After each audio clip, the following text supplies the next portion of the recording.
présenter les résultats sur l'évaluation de l'incidence du VIH chez les travailleuses du sexe. Et c'est l'étude PrEP Côte d'Ivoire qui a été déjà évoquée ce matin en plénière. Merci, modérateur. Bonjour à tous.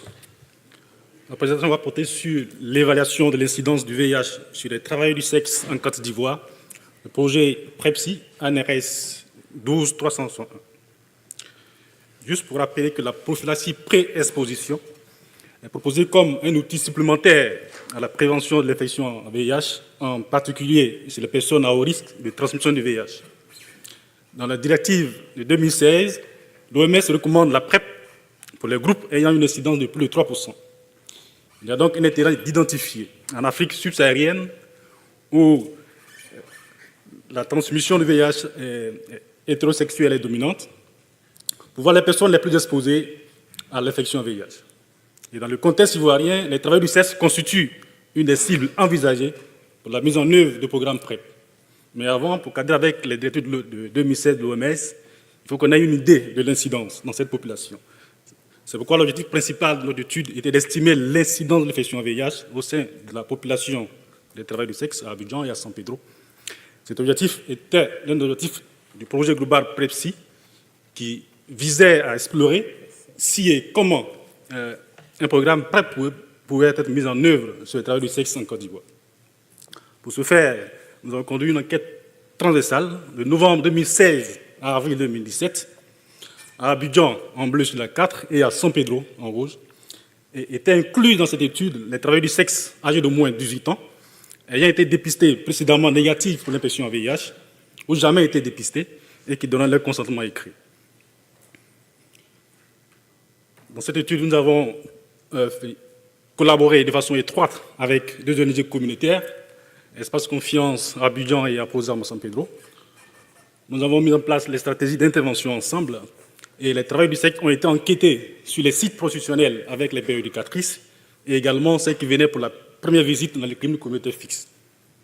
On a besoin des questionnaires standardisés pour recueillir les caractéristiques socio-démographiques, les pratiques à risque et essentiellement la mobilité des travailleurs du sexe. En Côte d'Ivoire, les travailleurs du sexe sont très mobiles en fonction donc des traites, des cultures de rente, qui sont le café et le cacao, et se déplacent d'une ville à une autre. Ensuite, on a fait des tests de dépistage du VIH selon l'algorithme national et collecte du sang sur DBS en cas de test positif. Ces DBS ont été convoyés au laboratoire pour analyse, pour détecter les cas d'infection récentes. À l'aide donc de l'algorithme développé par Barin et collaborateurs, et cet algorithme a été précédemment validé sur des échantillons ivoiriens dans le cadre du projet ANRS Précoci 12277. Ensuite, à l'aide donc d'une formule de mathématiques, nous avons donc estimé l'incidence. Cette formule prenait en compte notamment la fenêtre moyenne d'infection et le taux de faux récents, qui sont des paramètres spécifiques au groupe de population étudiée. Alors, pour ce qui est des caractéristiques de la population, l'âge médian était de 25 ans, et 22% des travailleurs enquêtés n'étaient pas scolarisés, et environ 70% d'entre elles étaient des Ivoiriennes. Pour ce qui est de l'infection en VIH, le taux de positivité global était de 3,9%. Elle était élevée, 6,3% à San Pedro contre 2,3% à Abidjan.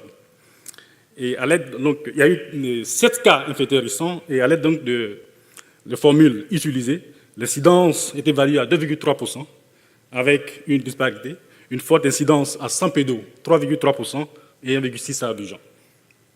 Nous avons donc estimé l'incidence en fonction de l'usage des préservatifs. Nous voyons que les travailleurs du sexe qui n'utilisaient jamais de préservatif, ou parfois avec les clients, l'incidence était élevée, avec 9,1%. Les travailleurs du sexe qui acceptaient d'avoir des rapports sexuels sans préservatif contre une forte somme d'argent également étaient exposés par rapport aux autres. En fonction donc des antécédents des IST, les travailleurs du sexe ayant déclaré au moins une IST les 12 derniers mois qui ont précédé l'enquête, l'incidence était élevée. Également, celles qui déclaraient plus de 5 clients les derniers jours de travail, l'incidence était de 6,1% par rapport à ceux qui en avaient moins. Et ceux qui ont été recrutés dans les maisons closes, sur les trottoirs et dans les hôtels, l'incidence était élevé avec respectivement 5,4 et 4,2%. Celles qui n'étaient pas scolarisés étaient les plus exposés, 4,6%, et les travailleurs du sexe qui avaient un prix de la passe bas, en dessous de 3 €, l'incidence était élevée à 3,2%. Alors, cette étude présente quelques limites, du fait donc du nombre de cas faibles, de cas infectés, manque de puissance, on n'a pas pu faire donc d'autres analyses pour pouvoir voir les éventuelles associations. On n'a pas pu estimer les écarts types suivant la formule que nous avons utilisée. Donc, on n'a pas pu donc estimer l'intervalle de confiance, mais nous avons présenté nos incidences avec des intervalles de crédibilité. Cependant, il faut souligner que c'est la première étude à estimer l'incidence du VIH en Côte d'Ivoire sur le travail du sexe. Et cette incidence, bien que globalement inférieure à 3%, elle reste élevée dans cette population avec des disparités fortes, 3,3% et non 3,6%, 3,3% à San Pedro et 1,6% à Abidjan. Au-delà des liens traditionnels de la non-utilisation du préservatif et la surveillance de l'infection VIH, on a vu que les nouvelles infections se concentraient sur les TS en situation précaire, notamment celles qui pratiquaient un prix bas, avec plus de clients et s'exposaient à l'infection VIH. Il a été démontré dans d'autres contextes, au Ouagadougou, notamment au Burkina Faso, qu'il y a un suivi intégré, un suivi, donc offrir des services au-delà de l'infection à VIH, pouvait donc arrêter les nouvelles infections. Il est donc nécessaire d'améliorer et de développer une offre de santé globale et compréhensible à destination des travailleurs du sexe, incluant la PrEP via des dispositifs se rapprochant des sites de prostitution, comme les cliniques mobiles par exemple. Donc, au regard donc de ces résultats, et pour répondre aux besoins des travailleurs du sexe que nous avons enquêtés, il a été conçu un projet dénommé Princesse, le projet ANRS 12381, qui donne donc une offre de PrEP, incluant donc la prévention et prise en charge des infections sexuellement transmissibles, la contraception, prévention et prise en charge de l'hépatite B et les santé sexuelle. Et donc, les résultats de cette étude, bien entendu, nous permettront de faire des plaidoyers pour pouvoir donc faire une recommandation de la PrEP sur les travailleurs du sexe en Côte d'Ivoire. Merci au professeur Oulié Saïla Marange, investigateur principal de cette étude, Dr Nouma, pour votre proche collaboration. Et je vous remercie de votre recommandation.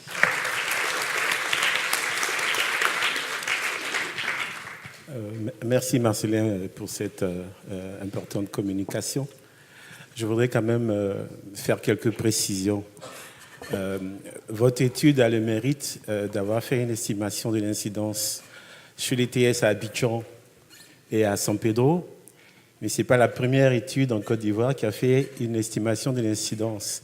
Je dois dire qu'en 97-98, au niveau du projet RetroCI, il y a eu donc une estimation de l'incidence qui a été faite et donc on avait des chiffres avec deux stratégies différentes, autour de 9 ou 7% personnes années. Donc je pense que c'est important de pouvoir le préciser.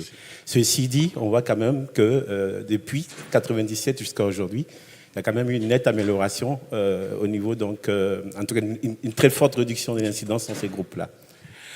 Donc je voudrais maintenant quand même passer la parole à l'auditoire s'il y a des questions. Oui, merci pour votre exposé. On voit dans celui-ci qu'il y a une relation entre l'usage du préservatif et la contamination. Et je voulais savoir, est-ce que vous pourriez approfondir un petit peu sur justement les préservatifs? Est-ce qu'elles peuvent y accéder facilement? J'ai vu aussi, vous avez passé rapidement la diapositive, la différence entre maison close ou prostitution de rue. Comment se passe le contexte du préservatif? Probablement, il y a un problème donc, de manque de préservatifs, donc très, très insuffisant, et surtout sur les travailleurs du sexe qui exercent dans les zones plus reculées, difficiles, de sorte qu'il y a certaines même qui réutilisent les préservatifs, bien entendu. Et également, dans des maisons closes, il y a les pères éducatrices qui font la prévention et la sensibilisation sur les sites. Elles distribuent des préservatifs, mais toujours est-il que ça reste toujours insuffisant parce que la travailleuse du sexe va te dire qu'en une journée, elle a fini le chapelet que la père éducatrice lui a remis. Voilà. Oui, bonsoir et merci pour la présentation, Marcelin. Donc moi, je voulais savoir, est-ce que c'était juste une cohorte observationnel ou bien est-ce que vous aviez une intervention que vous mettiez en place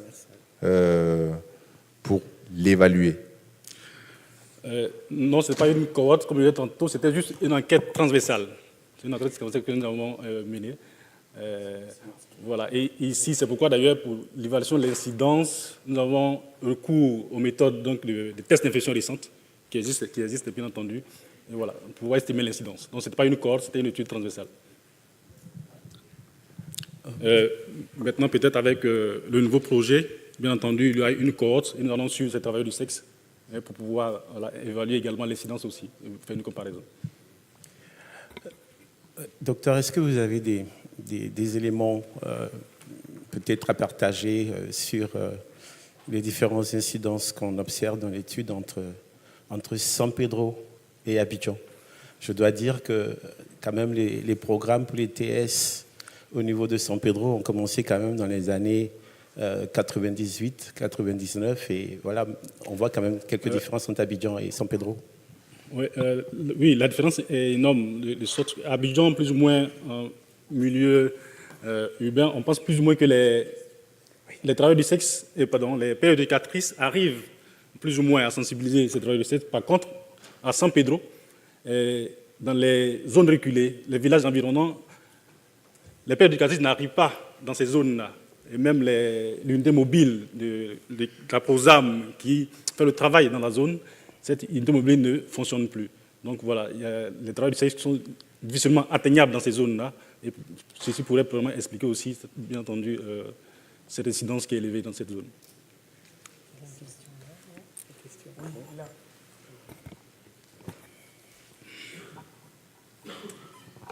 Oui, Patricia Pinson, Bordeaux.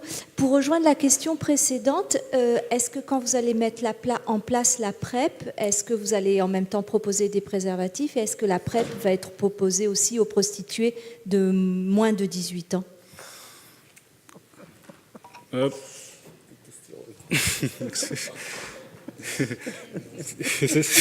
Cette question qui revient toujours. Pour le moment, c'est les travailleurs du sexe de moins de 18 ans, bien entendu. Après, peut-être que l'investigateur principal est dans la salle, peut-être pourra ajouter.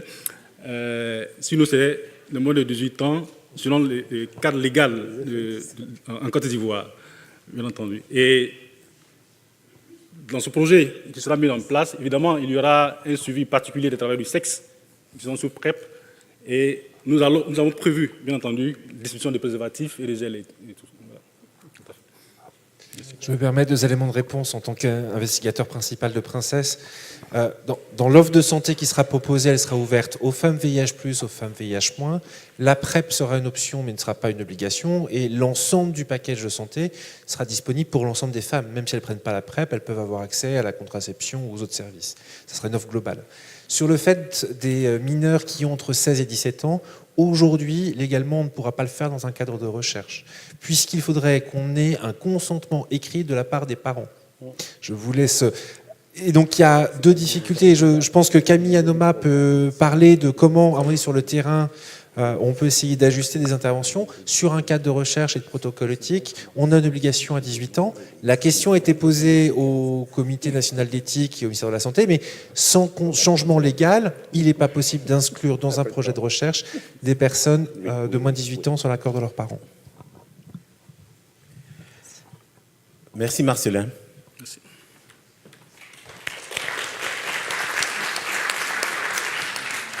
J'ai le plaisir d'introduire la dernière intervenante de la session, Ramatou Ouedraogo, qui est de l'Université de Bordeaux en France et qui va nous parler de la prostitution non affichée.